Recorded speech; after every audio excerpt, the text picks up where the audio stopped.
Assalamualaikum Bu. Waalaikumsalam. Adis sama Risla masuk. Ya Bu, assalamualaikum. Mau duduk sebelah mana nih? Sini aja nggak apa-apa ya Bu. Oke, silakan duduk.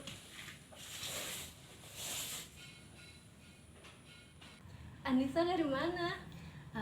Kebetulan dari rumah Bu, dan emang tujuannya mau kesini sih tadi Bu. Oh, mau kesini emang ya. Iya, Gimana nih keadaannya hari ini, sehat? alhamdulillah sehat Bu. Alhamdulillah. Ada yang bisa Ibu bantu? Jadi gini Bu, saya di sini dengan tujuan mau konseling dengan Ibu. Nah, saya mau mengatasi masalah saya Bu. Jadi saya tuh di sini sering dibilangin, dikatain sama orang-orang tuh orangnya sombong. Padahal saya tuh merasa bahwa diri saya tuh kayak nggak sombong gitu Bu. Tapi orang-orang tuh menilai saya sombong gitu Bu. Kenapa itu kok bisa orang-orang beranggapan bahwa kamu tuh sombong? Nggak tahu sih ya Bu.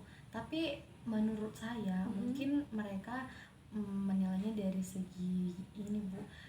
Saya jarang berkomunikasi dengan mereka, saya jarang mengobrol dengan mereka. Mungkin dari segi itu mereka menilainya Bu. Oh ya, apa sih yang membuat kamu itu kurang berkomunikasi dengan orang lain? Mungkin karena saya tidak bisa atau tidak pintar memulai pembicaraan Bu. Saya juga sulit untuk akrab dengan orang lain gitu. Walaupun saya nengok orang-orang lain tuh kayak mudah gitu Bu, akrab dengan orang lain yang lain gitu. Jadi saya tuh orangnya kalau misalnya yang ditanya sama orang lain ya jawab, kalau nggak ditanya ya saya diam gitu Bu. Saya juga bingung kenapa saya sulit akrab dengan orang lain gitu Bu. Oh, jadi apakah di sekolah kamu juga mengalami sulit berbicara seperti ini? Iya sih Bu, sama saja Bu, sulit. Sulit juga ya. Itu apakah di gara-gara komunikasi itu kamu terbatas nggak pertemanan kamu?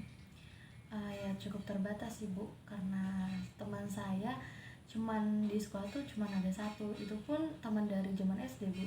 Oh, cuma satu ya. Iya. Eh, apakah dengan orang tua kamu juga mengalami kesulitan berbicara seperti dengan orang lain? Kalau sama orang tua enggak sih Bu, saya berbicara kayak yang biasa aja gitu Bu, nggak ada kayak sulit untuk memulai gitu. Kalau mau ngomong apa ya udah tinggal ngomong, mungkin karena udah sering terbiasa atau gimana gitu Bu. Oh, oke. Itu kamu sendiri tahu nggak apa sih yang kira-kira penyebab utama sehingga kamu itu susah banget untuk berbicara dengan orang lain?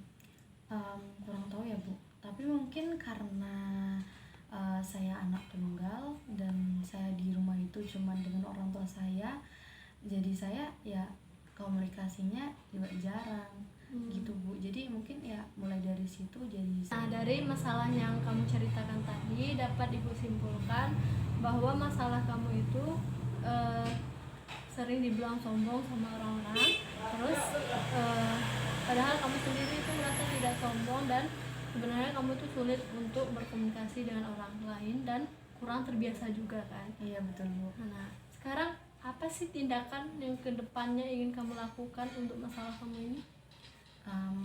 Mungkin saya akan mencoba untuk memulai pembicaraan dengan orang lain. Jadi saya memulai pembicaraan duluan gitu Bu. Tapi di sini saya masih kebingungan caranya kayak mana gitu Bu. Jadi saya minta solusi dari Ibu, gimana nih Bu caranya? Nah, Ibu sangat membenarkan itu untuk kamu bisa memulai berbicara dengan orang lain. Untuk solusi dari Ibu gitu, kita harus tahu dulu siapa lawan bicara kita. Nah, kalau misalnya kita berbicara dengan orang yang lebih tua, kita harus bisa menghormati orang yang lebih tua tersebut. Nah, sebenarnya Ibu punya buku yang bisa untuk kamu baca. Bagaimana buku itu berjudul Bicara itu sebenarnya ada seninya ya, dan berkomunikasi secara efektif. Jadi berbicara itu tidak asal berbicara, tapi ada seninya. Kira-kira saya bisa nemuin buku itu di mana ya Bu? Oh, kebetulan Ibu punya bukunya. Tunggu sebentar ya, ibu ambil dulu Iya, Bu. bukunya.